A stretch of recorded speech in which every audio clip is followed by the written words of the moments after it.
नमस्कार सर, मेरा नाम राजू है। आज का टॉपिक है असली और सबसे बड़ा स्कैम। ये जानेंगे ना तो होश उड़ जाएंगे। ज़्यादातर लोग तो हवा में बातें कर रहे हैं, लेकिन असली जो स्कैम है ना कुछ और ही है।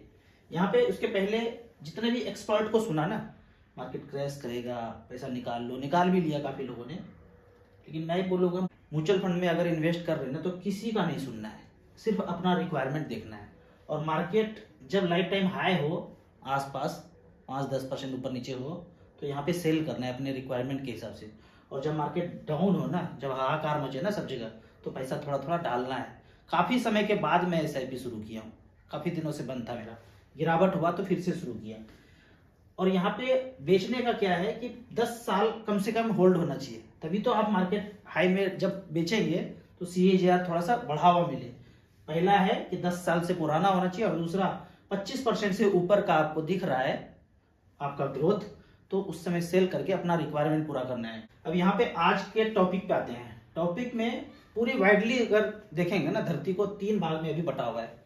एक साइंस का बात करता है, और एक भक्ति के सुर में लगा हुआ है, और तीसरा है पागलपन। इसको दोनों को छोड़ते हैं, सिर्फ साइंस का बात करते हैं। साइंस में आप देखेंगे कि कोई पानी का बूंद है, अगर उसके बीच हवा हो, जो हवा से डेंसिटी जिसका कम हो, तो ऊपर की तरफ उड़ना शुरू होता है ना बैलून, जिसमें हवा से डेंसिटी कम है, हाइड्रोजन है उसमें, तो ऊपर के जाना शुरू होगा।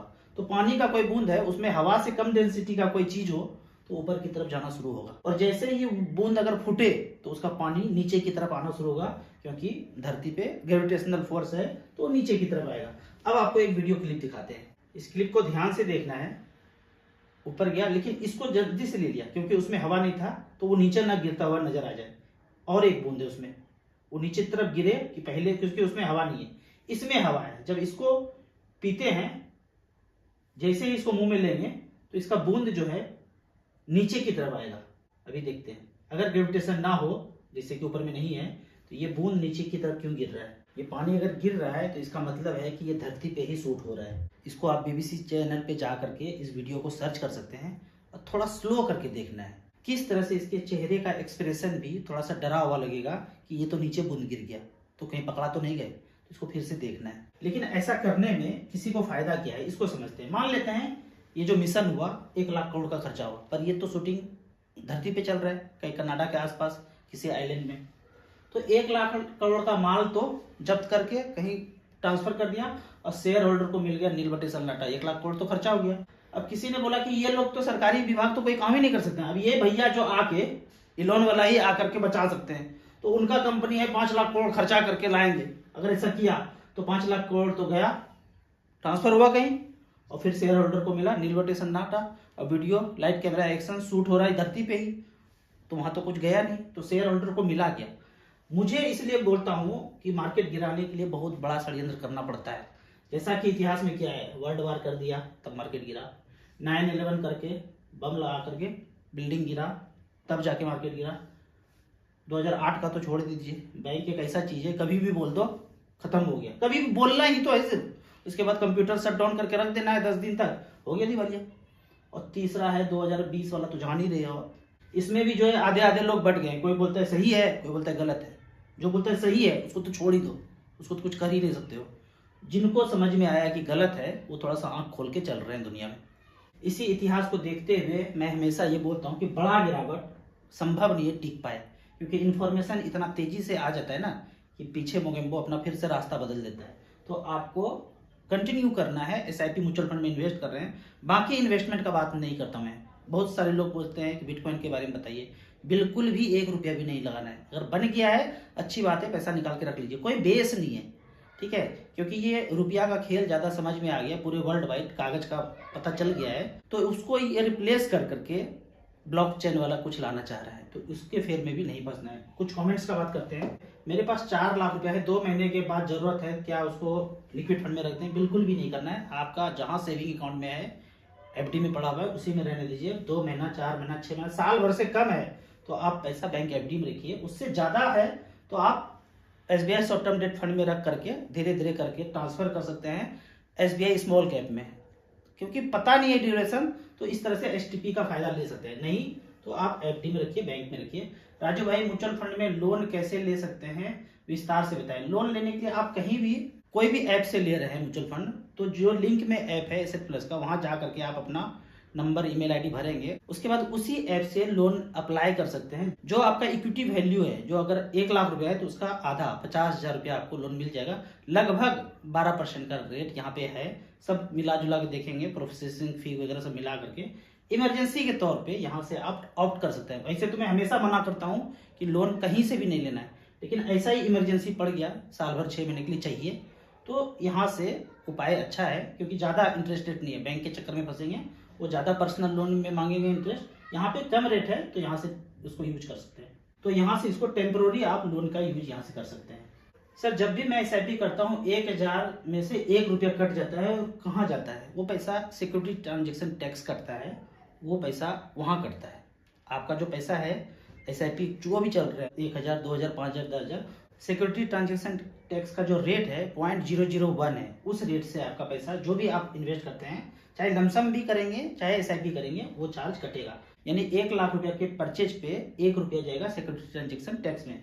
यानी कि आप यहाँ पे 1,000 रुपया का अगर कर रहे हैं तो 1 रुपया न कट के पॉइंट में जाता है। आप उसको ध्यान से देखेंगे तो वहाँ पे 999.99 करके आएगा, मात्र 0.01 ही पैसा आपका कटता हुआ नजर आएगा। दूसरा है कि इसका यहाँ पे एक ट्वीट है जो पीछे जिक्र किया हूँ नाम का मैं, look like CGI, computer generated image, उसके द्वारा वीडियो दिखाया जाता है और हमको लगता है कि सही है। ऐसा सब कुछ दिखा करके अभी देखेंगे भारत में 55 लाख करोड़ का कर्ज था, ये बढ़ के 200 लाख करोड़ हो गया पिछले 5 साल का बात करूं तो। और कैसे खर्चा दिखाया, यहाँ जा रहे हैं, वहां जा रहे हैं, चंद्रमा पे जा रहे हैं, सब CGI से हो रहा है। और सारा देश का पैसा या शेयर होल्डर का पैसा जा रहा है माल कहीं और। अगला कमेंट्स है, आपका वीडियो पहले देखा होता तो SIP पहले से करता। रिव्यू करना है पोर्टफोलियो, SIP अमाउंट है 10,500, निपॉन स्मॉल कैप बेहतरीन फंड 1,400 रुपये per month, quant small cap 1,100, HDFC small 1,100, SBI small 1,400, axis small cap 1,100, SBI 250 1,100 रुपया, Motilal Oswal mid cap 1,100, Nippon growth fund 1,100, पराग पारिक फ्लेक्सी कैप 1,100। सारे फंड बेहतरीन है, कोई चेंज करने का जरूरत है, सदाबहार फंड है, इसी में बने रहिए। कभी भी मार्केट गिरता है या पैसा इनकम ज्यादा होता है, इसी में बढ़ाने का कोशिश कीजिए या टॉपअप करने का कोशिश कीजिए। LIC को बंद ना किया जाए, यह एक लाइफ इंश्योरेंस है। जरूर बोलता हूँ कि लाइफ इंश्योरेंस है, पर लाइफ इंश्योरेंस के लिए टर्म प्लान लेना है। आपका 1 लाख रुपया क्षमता है साल का बचाने का, तो 10,000 रुपया या 20,000 रुपया अलग कर दीजिए, टर्म इंश्योरेंस ले लिया एक।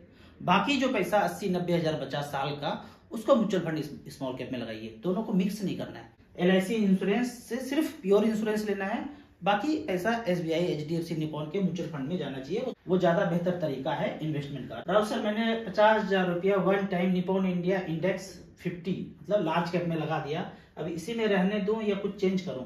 कुछ दिन के बाद अभी रहने दीजिए, धीरे धीरे करके निपॉन 250 इंडेक्स या निपॉन स्मॉल कैप में STP के थ्रू 12 महीने में चेंज करके वहां आ जाएंगे।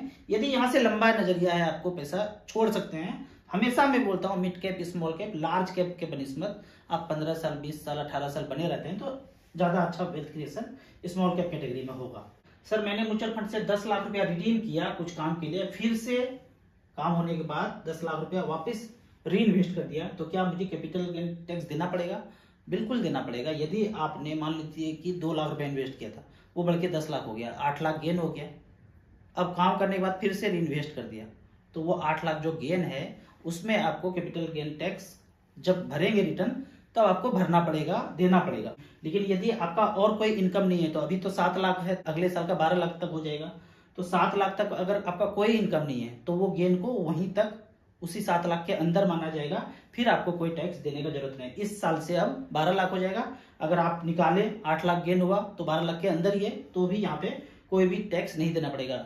12 लाख तो छूट, मतलब कैसे भी इनकम हो रहा है, चाहे म्यूचुअल फंड से हो, शेयर से हो, प्रॉपर्टी से हो, वो 12 लाख तक अगर गेन है, क्योंकि आप और कोई इनकम जनरेट नहीं कर रहे हैं, कोई सैलरी नहीं है, रिटायर पर्सन है, तो आपको कोई टैक्स नहीं देना है 12 लाख तक। मेरा पर्सनल लोन चल रहा है, 3 साल बाद पूरा होने वाला है, उसके पहले लोन क्लोज कर दूं और उसके साथ SIP चलाऊं या बाद में SIP चलाऊं? आप पहले लोन क्लोज कर दीजिए। कुछ पैसा SIP के लिए अगर बच रहा है तो 1-2 हजार रुपया का शुरुआत शुरू कर सकते हैं। जब वो क्लोज हो जाएगा, उसका जो EMI बचेगा उसको भी SIP में आप कन्वर्ट कर दीजिएगा।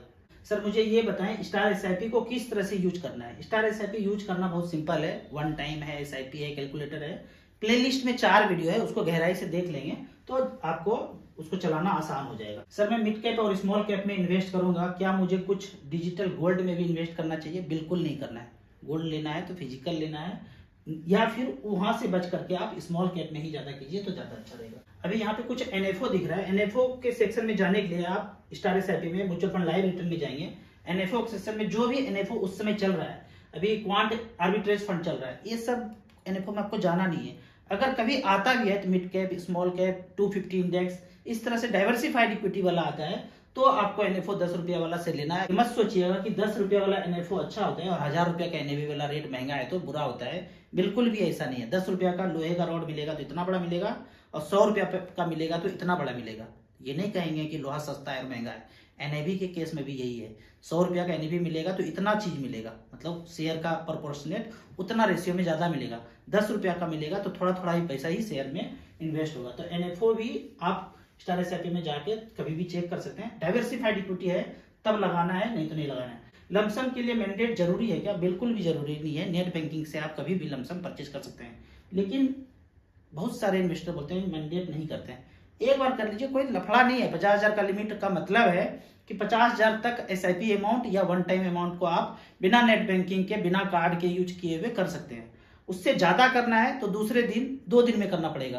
50,000 का लिमिट है, 1 लाख रुपया करना है तो 50,000 आज किया, 50,000 अगले दिन किया। एक बार मैंडेट कर लेंगे तो सहूलियत होगा। डेबिट कार्ड से भी कर सकते हैं, नेट बैंकिंग से ऑथराइजेशन कर सकते हैं। अभी तो आधार ओटीपी से मैंडेट 1 लाख का रजिस्ट्रेशन हो जाता है। ये एक बार कर लेना चाहिए। नहीं करते हैं, नेट बैंकिंग से आप वन टाइम जरूर कभी भी कर सकते हैं, या यूपीआई से भी कर सकते हैं। आपको इसी तरह म्यूचुअल फंड के बारे में और कुछ जानना है, इन्वेस्टमेंट के बारे में जानना है, तो इस नंबर पर मुझे व्हाट्सअप कर सकते हैं। आपको याद दिला दूं, मैं एक MP registered mutual fund distributor हूं। आप इसी तरह कमेंट सेक्शन में क्वेश्चन पूछते रहिए। वीडियो अच्छा लगता है तो लाइक एंड शेयर जरूर करें। Thank you so much.